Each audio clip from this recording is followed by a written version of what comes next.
महिला एसडीएम निशा नापित की मौत के मामले में बड़ा खुलासा हो रहा है। हत्यारे पति मनीष को पुलिस ने हिरासत में ले लिया है। निशा नापित डिंडोरी जिले के शाहपुरा में पदस्थ थी। एसडीएम नापित की रविवार को उनके घर में संदिग्ध मौत हो गई थी। बाद में खुलासा हुआ कि निशा की मौत नहीं, उनकी हत्या की गई और यह हत्या उनके पति ने की है। निशा की बहन नीलिमा ने सनसनीखेज खुलासा करते हुए बताया है कि निशा का पति महज 5वीं पास था और वो लगातार उन्हें पैसों के लिए प्रताड़ित करता रहता था। मेरी बहन है, छोटी बहन, और जो यहाँ ट्रांसफ़र होकर एसडीएम के प्रमोट होकर आई थी। डिंडोरी तहसील में ज़िले में ज्वाइन किया था और फिर इसके बाद शाहपुरा आ गई थी। तो मुझे कल ही सूचना बजे के आसपास लगातार कॉल आ रहे थे। फिर अननोन समझ के हमने इग्नोर किया। फिर अचानक लगा कि नहीं, उठाना चाहिए, लगातार कॉल आ रहे हैं। तो जब कॉल आया तो हमने उठाया और उसके बाद डायरेक्ट ही पुलिस थाने से सूचना दी गई कि आप निशा नापित की सिस्टर हैं। निशा नापित जो एसडीएम है वो अब नहीं रही।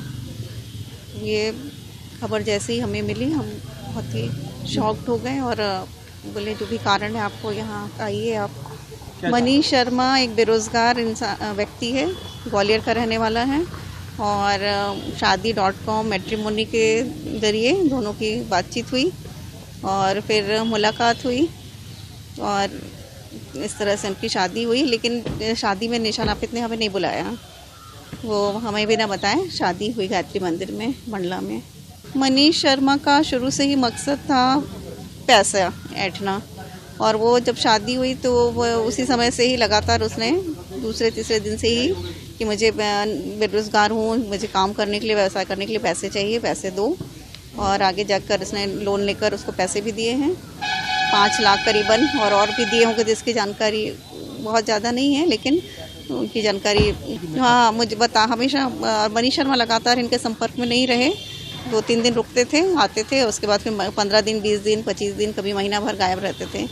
और बस हाँ, तो विवाद की स्थिति इसलिए नहीं आई कि इनकी जो शुरुआत से ही जब झगड़ा शुरू हो गया, इनका आपस में विवाद शुरू हो गया, और तो ये कि हाँ, तो फिर इसने दस्तावेज में नाम नहीं डाला कि संबंध जब हमारे अच्छे होंगे, जब ये हमारे लगातार साथ रहेंगे तो उसके बाद देखा जाएगा। मारपीट, मानसिक प्रताड़ना, शारीरिक प्रताड़ना ज़रूर थी और हर बार ही बताती थी। जब भी वो आता था हर बार वो तनावग्रस्त करके ही जाता था और हर बार उसकी सिर्फ एक ही डिमांड थी, पैसे की।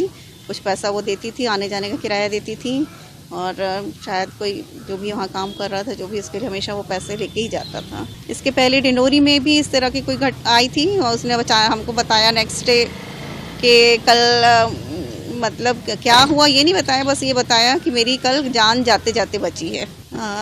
जब ने उसका शव देखा हॉस्पिटल में, इसके बाद मॉर्चरी लेके गए।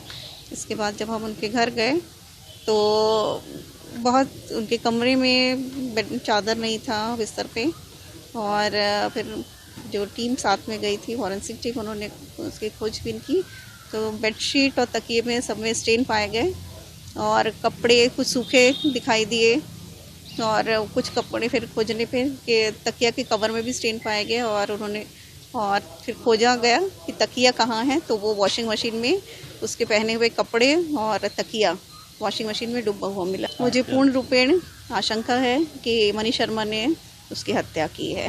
हाँ, उसकी बॉडी में, उसके चेहरे पे एक तरफ स्वेलिंग थी और खरोंच का निशान था, और उसके लेफ्ट हैंड में पूरी नसें उभरी हुई दिख रही थी, नीली थी, उसके ओंठ नीला काला पड़ गया था, और जीभ जो है उसके दांतों के बीच आ गई थी और आंखें बंद थी। तो मैं यही मांग कर रही हूँ कि वो जो, अगर इसने ही ये कृत्य किया है जैसा प्रतीत हो रहा है, तो आप मेरी बहन को भी न्याय दिलाएं और न्यायिक जांच हो, सही तरीके से हो, और अपराधी को उसके करने का दंड मिले।